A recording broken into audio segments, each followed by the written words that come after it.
Hi, welcome back to the channel. Today I'll show you exactly how to change your accountant on QuickBooks Online. Remove the old one, add the new one, and avoid the common pitfalls. Ready? Let's go. First, sign into QuickBooks Online. Open your browser, go to QuickBooks and click Sign in the top right. Enter your email and password and land on your dashboard. Once you're in, look for the small gear icon. That's Settings, and click it. In Settings, choose Manage Users.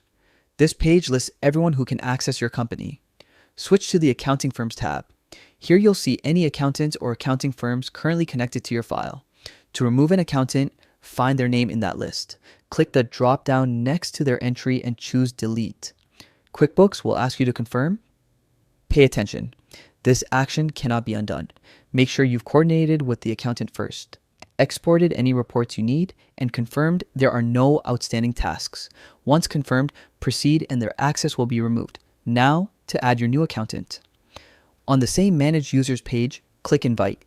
Enter the new accountant's first name, last name, and email address carefully. Typos are the most common invite problem. Double check the details, then click Save. QuickBooks sends an email invitation to the accountant. They'll need to accept it to gain access. A couple quick tips before I go. Notify both accountants about the change, export any critical reports or audit trails beforehand, and confirm the new accountant has the right permissions once they accept. That's it. Remove, invite, confirm, clean, safe, and done. If this helped, hit like, subscribe for more QuickBooks tips, and drop a question in the comments. I'll reply. Thanks for watching. See you next time.